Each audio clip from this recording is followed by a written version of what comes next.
শিক্ষার্থী অষ্টম শ্রেণীর ইসলাম শিক্ষা ক্লাসে আজকে কি আলোচনা হবে? প্যানেল আলোচনা, তাই না? প্যানেল আলোচনায় ইসলাম শিক্ষায় কোরআন হাদিসের আলোকে কিয়ামত দিবসের তাৎপর্য এ বিষয়ে একজন মাননীয় মডারেটর নিযুক্ত করা হয়েছে। দুটি গ্রুপ করা হয়েছে, একটি হলো গোলাপ দল, আরেকটি গ্রুপ দেওয়া হয়েছে শাপলা দল। তোমরা কিয়ামত দিবসের তাৎপর্য এ বিষয়ে ওপেন আলোচনা হবে, প্যানেল আলোচনা, ঠিক আছে? তাহলে আমরা শুরু করতে পারি কিনা?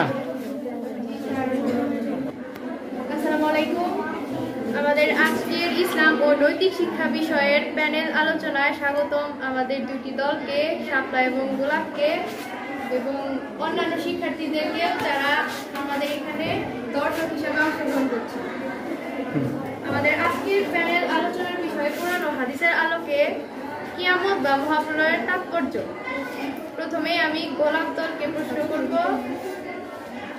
গোলাপ দলের জন্য আমার প্রশ্ন হচ্ছে, ইসলামিক আকীদা মোতাবেক কিয়ামত বলতে আমরা কি বুঝি? আসসালামু আলাইকুম। আমি গোলাপ দলের প্রতিনিধি হিসেবে প্যানেল আলোচনা, ইসলাম শিক্ষা প্যানেল আলোচনা কোরআন হাদিসের আলোকে কিয়ামতকে বুঝি মহাপ্রলয়, পুনরুত্থান ও হাসরের ময়দানে দণ্ডায়মান হওয়া বোঝায়। মহাপ্রলয়, কিয়ামত বা মহাপ্রলয় কখন সংঘটিত হবে আল্লাহ তা গোপন রেখেছেন। তা আল্লাহ ছাড়া আর কেউ জানেন না। আল্লাহ তাআলা আর কেউ জানেন না। যখন আল্লাহ নির্ধারিত সময় চলে আসবে, তখন কিয়ামত সংঘটিত হবে। আল্লাহর নির্দেশে হযরত ইসরাফিল আলাইহিস সালাম কর্তৃক সিংহায় পূজার মাধ্যমে কিয়ামত বা মহাপ্রলয় সংঘটিত হবে। আল্লাহ ধন্যবাদ আমাদের গোলাপ দলের প্রতিনিধিকে কিছু বলার জন্য। এ পর্যায়ে আমি শাপলা দলকে এই প্রশ্নটি অত্যন্ত সুন্দরভাবে ব্যাখ্যা করার জন্য সুযোগ প্রদান করছি।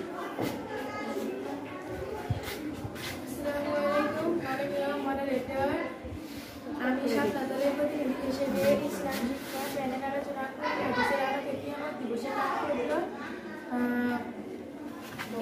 তাৎপর্য ইসলামের আকীদা মোতাবেক কিয়ামত বলতে বোঝায় সম্পর্কে কিছু বলব। ইসলামের আকীদা মোতাবেক কিয়ামত বলতে মহাপ্রলয়, পুনরুত্থান, অতঃপর হাসরের ময়দানে দণ্ডায়মান মহাপ্রলয়। কিয়ামত বা মহাপ্রলয় কখন সংঘটিত হবে মহান আল্লাহ তা গোপন রেখেছেন, তিনি ছাড়া কেউ তো জানেন না। মহান আল্লাহর আদেশে হযরত ইসরাফিল আলাইহিস সালাম সিংহায় দেওয়ার মাধ্যমে কিয়ামত বা মহাপ্রলয় ঘটবে। আর তিনি সিংহায় দেওয়ার সাথে সাথে সমস্ত মানুষ ভয়ে বিক্ষিপ্ত ভগবানের ছোটাছুটি করতে থাকবে, কিন্তু ভুলে যাওয়ার অবকাশ পাবে না। বর্ণপশুরা একত্রিত হয়ে যাবে। মহান আল্লাহ বলেন, হে মানুষ, তোমরা তোমাদের রক্ষকে ভয় করো। নিশ্চয় কিয়ামতের প্রকম্পন এক ভয়ঙ্কর ব্যাপার। সেটা তোমরা যা দেখবে। প্রত্যেক স্তন্যদানকারী আপন ভূত বসল শিশুকে ভুলে যাবে। ধন্যবাদ আমাদের শাপলা দলের প্রতিনিধিকে অত্যন্ত সুন্দরভাবে বিষয়টি ব্যাখ্যা করার জন্য। এ পর্যায়ে আমরা দ্বিতীয় প্রশ্নটি করব। দ্বিতীয় প্রশ্নটি হচ্ছে পুনরুত্থান। আসসালামু আলাইকুম। মাননীয় মডারেটর, আমি গোলাপ দলের প্রতিনিধি হিসেবে বলছি ইসলাম শিক্ষার প্যানেল আলোচনার কোরআন ও হাদিসের আলোকের কিয়ামত দিবসের তাৎপর্য। পুনরুত্থান বলতে বুঝি পুনরুত্থান অর্থ পুনরায় উত্থান, কবর হতে উত্থান। মহান আল্লাহ মৃত্যুর পরে মানুষকে পুনরায় জীবিত করেন। মৃত্যুর পর পুনরায় জীবন লাভ তথা পুনরুত্থানের বিশ্বাস স্থাপন করা ইমানের অন্যতম। মাননীয় মডারেটর, আপনাকে ধন্যবাদ। কিছু বলার? শাপলা দলকে প্রশ্ন করব। প্রশ্নটি আমরা গোলাপ দলকে যে প্রশ্ন করেছিলাম সেটি, পুনরুত্থান বলতে কি বুঝো? আসসালামু আলাইকুম।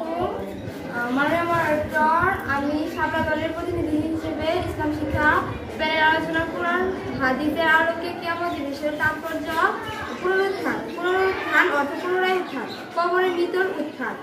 মহান আল্লাহ মৃত্যুর পর মানুষকে পুনরায় জীবিত করবে, মৃত্যুর পর পুনরায় জীবন লাভ তথা পুনরুত্থানে বিশ্বাস স্থাপন করা ইমানের অন্যতম অঙ্গ। ধন্যবাদ মাননীয় সুযোগ প্রদানের জন্য।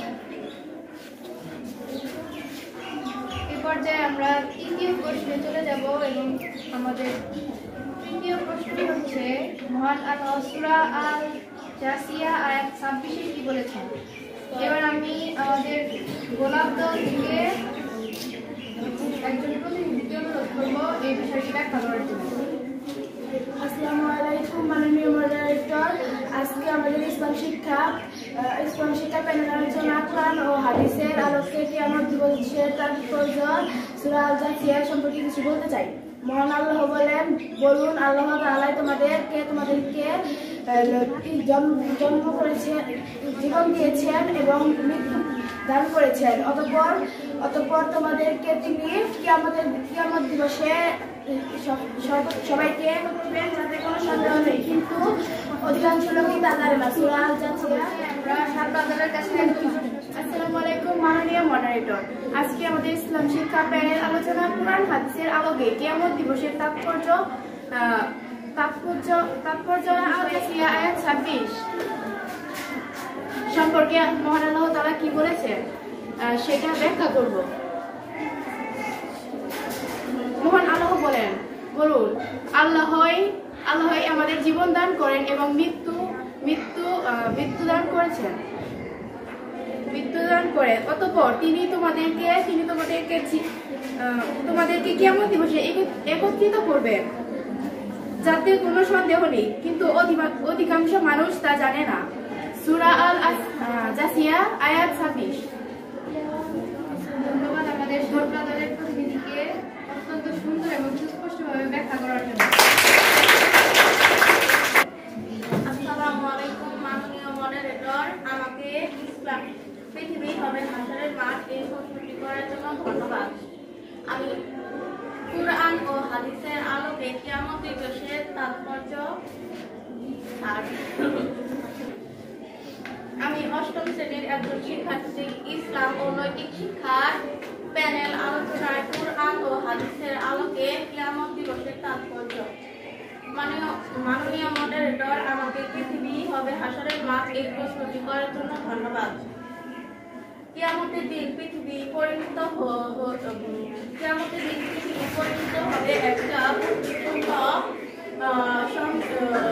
মসৃণ সমতল প্রান্তরে। মানুষের জন্য সেখানে কেবলমাত্র পা রাখার মতো জায়গায় থাকবে।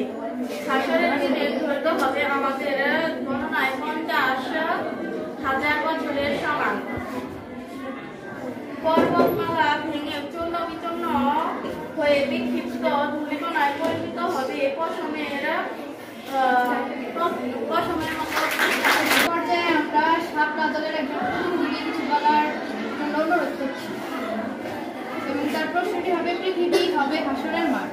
আসসালামু আলাইকুম মাননীয় মডারেটর। প্যানেল আলোচনা ইসলাম শিক্ষা প্যানেল আলোচনা কোরআন হাদিসের আলোকে কিয়ামত দিবসের তাৎপর্য। পৃথিবী হবে হাসরের মাঠ এই সম্পর্কে কিছু বলার জন্য আপনাকে ধন্যবাদ। হাসর অর্থ একত্রিত হওয়া। মহান আল্লাহর আদেশে ইসলামের সিংহায় ফুল দেওয়ার মাধ্যমে সকলে কবর থেকে জীবিত হবেন এবং সকলে একত্রিত হবেন। ওই দিন সবার কর্মফল প্রাপ্ত হবেন। এটি হচ্ছে বা কর্মফল দিবস। পৃথিবী হবে হাসরের মাঠ। ওই দিন পৃথিবী উদ্ভিদ শূন্য সমতল প্রান্তরে পরিণত হবে। মানুষের মাত্র পা রাখার জায়গায় থাকবে। হাসরের দিনের দৈর্ঘ্য হবে মানুষের গণনায় 50,000 বছরের সমান। ধন্যবাদ মাননীয় মডারেটর, আমাকে বলার সুযোগ করে দেওয়ার জন্য। জি, ধন্যবাদ আমাকে মাননীয় মডারেটরের দায়িত্ব দেওয়ার জন্য। এবং আমাদের আজকের প্যানেল আলোচনার বিষয়টি ছিল কোরআন ও হাদিসের আলোকে কিয়ামত দিবসের তাৎপর্য। আমাদের আজকের দুইটি দল, গোলাপ দল এবং শাপলা দল, অনেক ভালো ব্যাখ্যা করেছেন। এবং ভবিষ্যতে আরো সুস্পষ্ট এবং সুন্দরভাবে ব্যাখ্যা করবেন বলে আমি আশা করি এবং আমার এই আশা ব্যক্ত করে আমি আমার বক্তব্য শেষ করছি। পরবর্তী ক্লাসে আমরা আবার অন্য একটি বিষয় নিয়ে হাজির হব। সে পর্যন্ত সবাই ভালো থাকবো, সুস্থ থাকবো। সবাইকে ধন্যবাদ। আসসালামু আলাইকুম ওয়া রাহমাতুল্লাহ।